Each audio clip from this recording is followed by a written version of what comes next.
हल्द्वानी शहर के निकट गार्गी नदी के पूर्व में घने जंगलों के बीच विराजमान है मां काली। ओम जयंती मंगला काली भद्रकाली कपालिनी दुर्गा क्षमा शिवदात्री स्वाहा नमोस्ते। जय त्वम देवी चामुंडे जय भूताति हारिणी जय स्वर्गते देवी कालरात्रि नमोस्तुते। यह भी माता का मंत्र है। अगर आप इसे भी नित्य आप अपने सुबह शाम के उसमें पढ़ते हैं तो आपका इससे कल्याण होगा।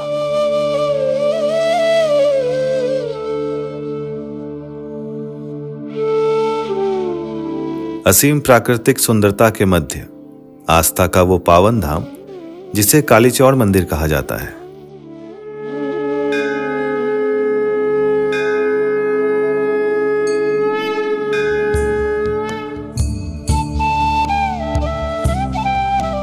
प्रकृति के अद्भुत सौंदर्य के बीच एक अलौकिक जगह में आज मैं मौजूद हूँ। इस जगह का नाम है कालीचौड़ मंदिर।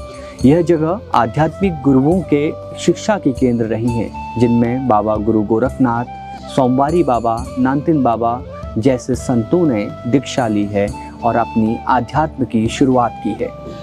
हल्द्वानी के समीप स्थित कालीचौड़ मंदिर एक ऐतिहासिक और धार्मिक स्थल है।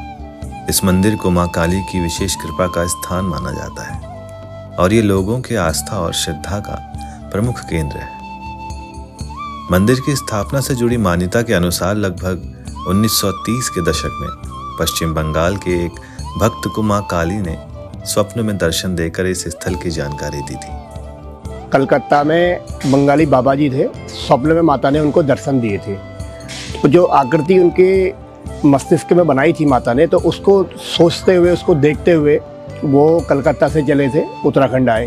तो हल्द्वानी में राम कुमार जी थे चूड़ी वाले, वो उनको मिले। तो उन दोनों ने फिर साथ में ढूंढा तो माता को यहाँ एक बड़ का पेड़ कहते हैं जिसमें एक छाल होती है। तो छाल के पेड़ में पूरा एक कवरअप था, माता कवरअप थी।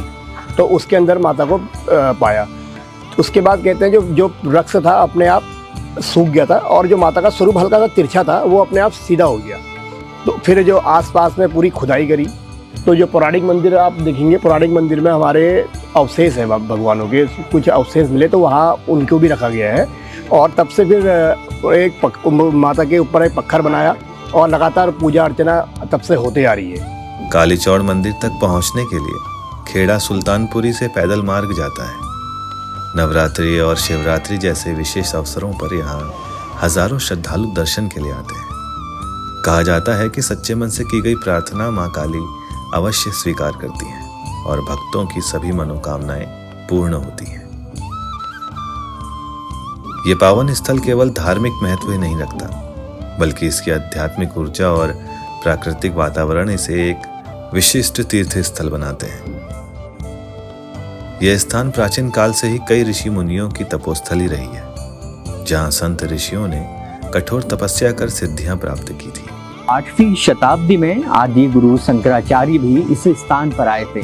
सर्वप्रथम उत्तराखंड के इस स्थान में उन्हें आध्यात्म की प्राप्ति हुई थी। तत्पश्चात वो गंगोली घाट और जागेश्वर क्षेत्र को रवाना हुए।